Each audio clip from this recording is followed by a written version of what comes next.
전문가와 함께하는 본격적인 새집 프로젝트가 시작됐다. 우선 창호를 제외한 모든 것들을 철거했다. 이제 정말 공사가 시작되었구나 실감할 수 있었다. 우리는 개방감 있는 집을 원했다. 부엌의 싱크나 가구를 철거하고 안방 사이를 뚫었다. 집을 떠받치고 있는 기둥이 있고 힘을 받지 않는 기둥이 있어서 조언을 들으며 적절하게 집안 벽들을 허물었다.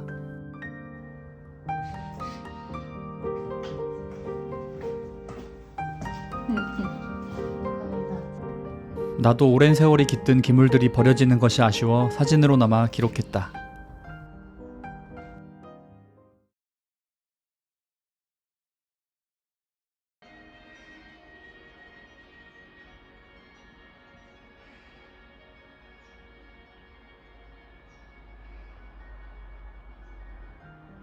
이 차로 창문과 문도 전부 떼어냈다. 방수 단열을 위해 천정도 전부 뜯어냈다. 어느새 진한 녹음이 집을 둘러싸고 있었다. 수도 배수 시설도 전부 새롭게 시공한다.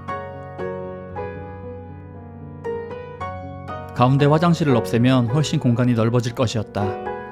여기도 복잡한 벽들을 전부 부쉈다. 그리고 그 시기 콩과 하는 이메일을 하나 보내왔다. 메일에는 질문지가 들어있었는데 처음 이 집을 구하게 된 계기, 이 집에서 추구하는 라이프 스타일, 작업실, 주방, 욕실에서의 생활방식, 작업 루틴 등 우리가 추구하는 미래의 집에 대해 듣고 싶어 했다. 그 질의응답을 살짝 몇 개 공개하자면 이렇다.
콩아의 질문에 답하면서 우리가 막연히 생각했던 집의 의미를 다시금 되새길 수 있는 계기가 돼서 좋았다.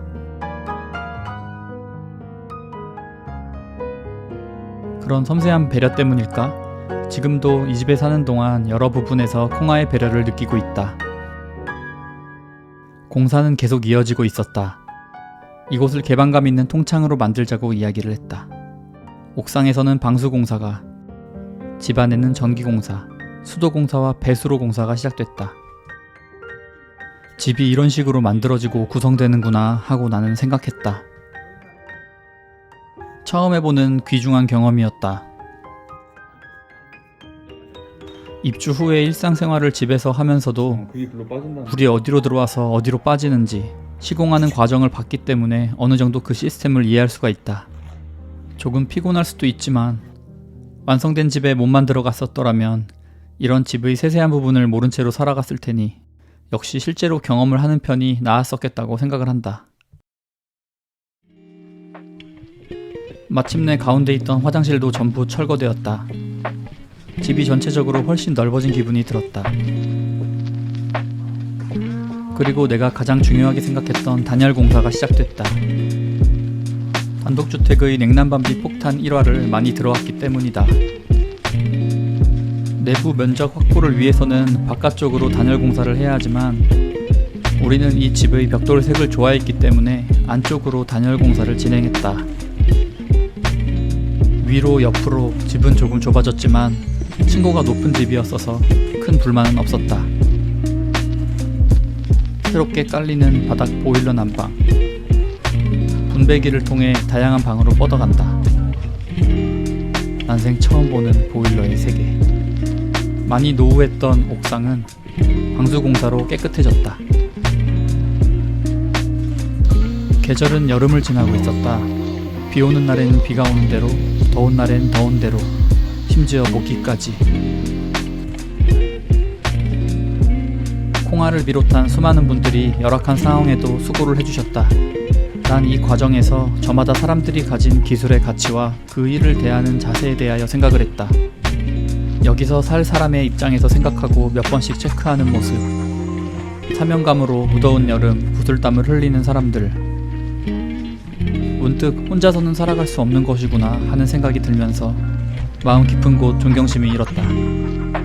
기본적인 부분부터 다시 체크해 꼼꼼히 공사를 진행하다 보니 처음 정해놓았던 날짜보다 완공일이 훨씬 늦춰졌다. 그 사실은 조금 당황스러우면서도 다행이기도 했는데 그 이유는 집을 공사하는 동안 지출이 예상 밖으로 늘어나고 있었고 우리는 그 기간에 계속해서 일을 하고 돈을 벌어 공사가 중단되지 않는 선에서 예산을 충당해야 했기 때문이다.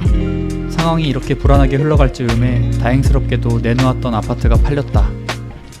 아파트를 구매한 분들은 서울에서 사시는 부부였다. 놀랍게도 그 전부터 우리가 알고 있던 분들이었다. 워낙 집을 이쁘게 꾸미고 사시는 분들이라 아내가 SNS로 팔로우하고 있던 분들이었던 것이다. 우리는 추억이 깃든 집을 좋은 분들에게 넘길 수 있어서 좋았다. 그리고 가장 감사한 건 일정이나 작은 문제로 다급한 우리를 위해 새 집의 입주일이 정해지기 전까지 아파트에서 지내도 좋다고 허락을 해주셨다는 점이다. 두 분의 배려 덕분에 우리는 늦어지는 공사에 대한 조바심을 내려놓을 수 있었다. 이 기회를 빌어 다시 한번 두 분께 감사하다는 말씀을 드리고 싶다. 여름이 깊어질 무렵 집도 조금씩 모양새를 갖춰갔다. 낡은 창이 있던 자리에 커다란 창문이 달렸다. 그리고 다시 목작업.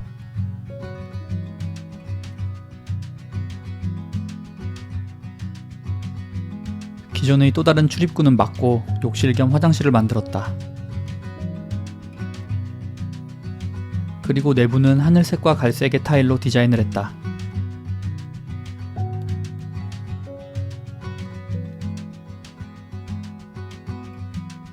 페인트 도장 작업이 진행됐다. 벽돌을 제외한 외벽은 차분한 색의 페인트를 칠했고 방수 코팅을 했다. 도장 작업이 완료되니 이제 진짜 입주가 다가오는 듯하다. 싱크대 가구가 설치되기 전에 거실 부엌 벽면에 타일이 깔렸다. 까다로운 공정이라 사장님께서 고생을 하셨다. 드디어 가구가 들어왔다.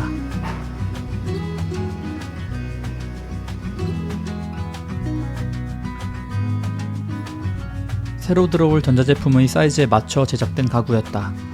큰 창문 앞에 들어놓을 수 있는 가구도 들어왔다.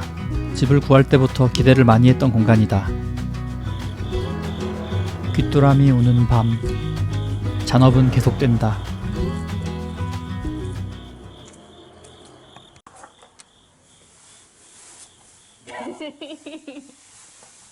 와. 진짜 맛없어. 이거는 어떤 용도죠? 그냥 기록용? 아주 좋네. 뜨거운 물도 너무 진짜 요리할 맛. 첫 번째 방은 조용히 혼자 작업을 할 수 있는 작업실이다. 창밖으로는 동네 풍경이 보인다. 벽면은 따뜻한 나무로 구성되어 아늑한 느낌을 준다. 작업실과 이어져 있는 방은 침실이다. 마찬가지로 이곳도 나무 벽면으로 아늑하고 편안한 분위기다. 혜비는 우리의 청첩장과 운영 중인 오어즈의 디자인 테마가 보트라는 것을 알고 우리 집의 이름을 보트하우스로 붙여주었다. 정말 마음에 들었다.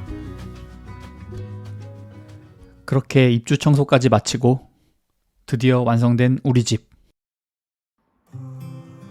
꿈에 그리던 날이 다가왔다. 천천히 집을 돌아봤다. 참 많은 일들이 있었다.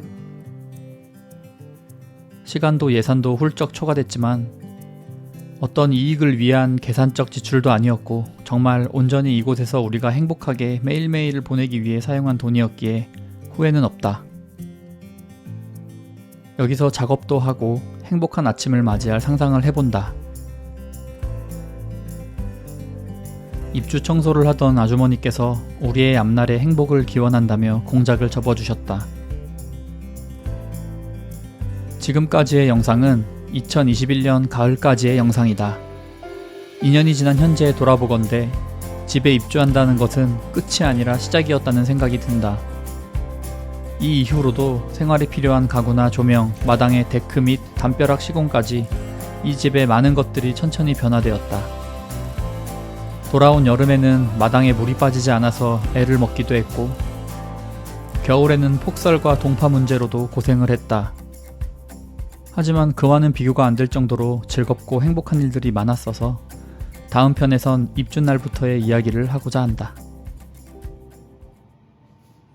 어쨌든 콩과 최고. Tell me, creature in the night, is the child